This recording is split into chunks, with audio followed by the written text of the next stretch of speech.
Hey y'all, so today we're going to be talking about stress and coping in context. Now a little note, your book was fairly individual level on a lot of this stuff, so this lecture is going to take more of a contextual approach to understanding stress and coping. So when we're thinking about this lecture, what we want to do is we want to understand the following things. So we're going to be going over the book's model of stress and coping. We're going to go over risk and protective factors, proximal and distal factors, coping outcomes, interventions for enhancing coping, and creating social support, and what social support is. And so here's the model that was presented in the book, and this shifts slightly in the book throughout the book. But essentially what we're looking at is the ways in which both proximal and distal factors contribute to proximal stressors. And then continued in panel D how those proximal stressors contribute to your or to individual stress reactions, right? The ways that we handle stress in our lives. And then moving forward even further, how those stress reactions can potentially pressure individuals to activate resources to enhance coping, right? And then finally, how those resources can potentially enhance coping processes, and then various outcomes associated with each of those, right? And so when thinking about this model, as I'm sure you can see, all of these things interact with one another, right? So your outcomes from how you handle stress, right? Your coping processes influence the way that distal personal factors and contextual factors influence proximal factors, how they influence outcomes, right? So this is not a linear model. It doesn't move directly across this. It's necessary to think about in terms of how these various components interact with one another and how they influence one another. So we'll be going over just a few of these now. To get in, obviously, to get into much more detail, go in your book and check those out. But we're going to be looking primarily at the front end of this and at the outcomes.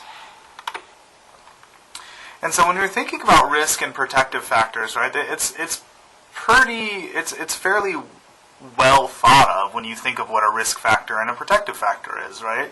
So when you're thinking about stress, particularly stress, what are some of the aspects of your daily life and of the larger context that enhance stress, right, that make stress work?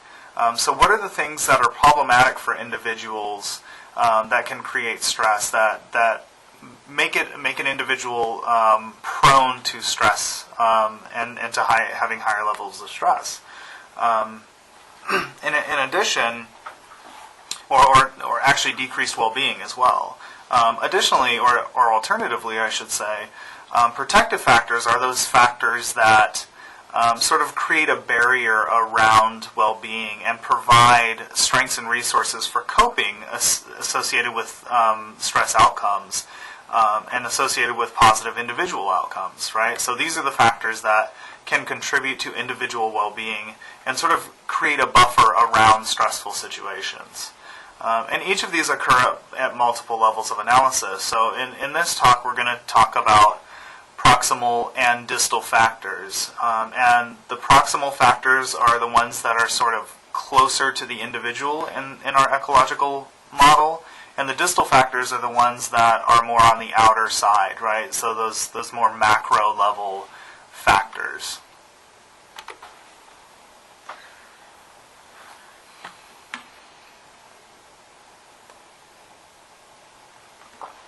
So when we think of distal factors, right, these factors are factors, again, that are sort of further away from the individual, that the individual doesn't necessarily see, right? And so these factors are sort of predisposing factors for individuals that can shape stress and coping processes and outcomes. So they're not direct triggers of a particular problem. What they are is they're sort of on the outset, right? So we have sort of distal contextual factors. So those are the factors far away from the individual that don't necessarily touch the individual in a direct way or necessarily influence stress in a direct manner. So these are cultural traditions, neighborhood crime, poverty, so on and so forth. So these are the factors that are sort of further away from the individual that the individual can't necessarily see or that don't directly affect the individual, right? Then there are also distal personal factors. And so these are sort of like genetic and biological factors, personality traits, things like that, that again are sort of further away from the individual that the individual doesn't necessarily see, but still influences that person. Proximal factors, on the other hand, are factors that contribute to daily stress, contribute to stress on a day-to-day basis, right? Or coping, on the other hand. So social support is one of those direct proximal factors that can enhance coping and reduce stress. So when we think about proximal factors, these are the things that individuals can see, right? That these are the things that can directly affect a person. So being a victim of violence, for example, so that would be sort of a major life event, being in a car accident, having a major life transition, such as moving from high school to college or moving to college into a full-time job or a permanent job, and even daily hassles are triggers to stress. And so, it's daily hassles such as having to sit in traffic for an hour or having to pick up your child from work, from school. That'd be great if your child worked, I guess, right? So it's these daily hassles that contribute to your stress factors. And I'll just discuss this idea of vicious spirals real quick. So these are when sort of smaller stressful events continue to add up and continue to add up and continue to add up, and they turn into this vicious spiral of stress, right? Where it just each smaller event exacerbates the next and makes it worse. So let's take an example here and think about how these things may work in an example, right? So let's say that this McDonald's employee, I'm not saying the McDonald's itself will give you a serious illness, although it may, but what I'm saying is let's take an example of this woman here let's say she's a full-time employee at McDonald's. She makes the McDonald's wage, which isn't a ton. Let's just say it's the minimum wage of Washington. And so she's not extremely well off, right? And let's say she gets hit with a serious illness. So let's take a look at some of the risk factors that would be involved with a person like this, sort of your stereotypical person in this condition. What are those risk factors to contributing to lower well-being or contributing to stress? So if we think about some of the proximal ones, right? This woman is low income. She has an inability to take off work because any day that she takes off work decreases her income, right? So it adds to the stress levels. Let's say that she has depression, right? Let's say that she has depressive symptoms, and that can also contribute to stress because now she's dealing with the serious illness as well as issues with depression. Let's say she also has no health insurance, and because of her illness, she was evicted from her home, right? Because she couldn't afford to live there. Her health bills were racking up. So all of these things contribute to the risk of declining her well-being and increasing her stress factor. And if we look at this in a distal sense, right? Say she lives in a neighborhood with high crime. Say she hears the helicopter spiraling above. She hears gunshots during the day. She lives in poverty. She maybe is harassed on the way home from work or wherever wherever she's going to care for her illness. And say she has very limited access to health care, right? She has no health care, so she has limited access to the care that she needs. So these are some of the distal factors that are further away from her that she can't tangibly see, but that are really affecting her stress levels and affecting, sort of contributing to this issue with her serious illness. Now let's think about her protective factors on the other hand. Say she's part of a social support group from church, right? She has really close, so if we bring this back to sense of community or bonding social capital, right? She has really close ties with the people in her church. So she has strong social support. They're trying to help her through this problem and help her through this issue. That's a way to cope. That's a way to overcome some of the stressful situations that are going on in her life. And let's think about more distal factors too. Say there's some grant-providing organization that gave a grant to provide better health coverage for low-income workers. So that's something that happened further away from her, but is affecting her in some way, right? She's able to cope and address her serious illness because of this distal factor, right? So think about both proximal and distal factors in these contextual senses, right? So at the micro level, we have the social support. At the more macro level, we have this grant-providing institution, right? Same thing here. These are sort of more macro level issues, and these are going to be more micro level. Now let's look at somebody like Oprah, who has the resources of Oprah, right? She's going to have a different set of both proximal and distal factors that contribute to her risk and contribute to her protection, right? Her protection and her coping mechanisms. So let's say, I don't know what disease it is, but let's say Oprah unfortunately has a genetic predisposition to this illness. So this is a risk factor that is going to affect her.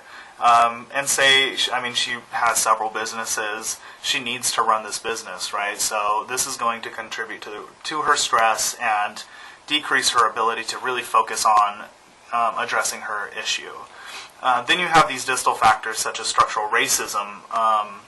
And say she's part of a culture who doesn't allow their cultural members to take certain medications, right? So these are things that may inhibit her from wellness and inhibit her from increasing her coping. However, she has a lot of protective factors, and when we think about protective factors, right, we think about the resources that are involved in enabling protection. So let's look at the proximal factors. Oprah is rich as all get out, right? So she has access to any health care that she needs. So because of the wealth that she has, she can easily gain access to those healthcare resources. She has strong social support, right? Her little friend Gail that people make fun about. So these social support mechanisms, this access to healthcare, the fact that she can probably easily take a day off of work without it really negatively affecting her. These are all proximal factors that are going to contribute to her coping. Distal factors, think of the strong healthcare system and healthcare allowances that some people in our country have. Many do not, but a lot of people still have access to those resources. Advances in medicine, right? Let's say this is a disease that was deadly 50 years ago, but now it's fairly easily cured through some clinical trials and medication. So these are the things, the sort of far-off distal factors that can contribute to Oprah's coping and well-being. So again, these are the protective factors.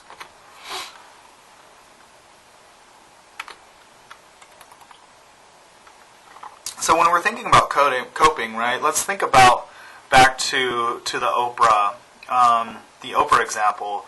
And coping is enabled through individuals' ability to activate various resources to cope against various stressors, right? So, and when we talk about resources, and I think this theme is sort of continued throughout class, but when we talk about resources, we're not only talking about material resources. We're talking about social emotional resources, Oprah's ability to cope both socially and emotionally.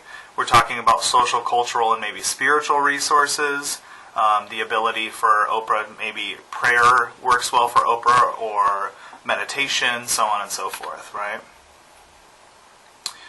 And when we think about coping outcomes, moving further down on this model, there are several types of outcomes. Here are four main outcomes, right? So you have wellness, which is when you can cope with the problem, when you have resources to cope with an issue and cope with stress, You may go through wellness, right, which is its strengths and the ability to sort of thrive through and get through various problems in life. Then there's resilience, which is the ability to sort of adapt to changes in life and reconstruct how you conduct yourself in order to overcome stressful life events. Then there's thriving, where life events in some cases actually enable you to grow beyond your prior levels, right? Enable you to grow as an individual kind of due to these stressful life events.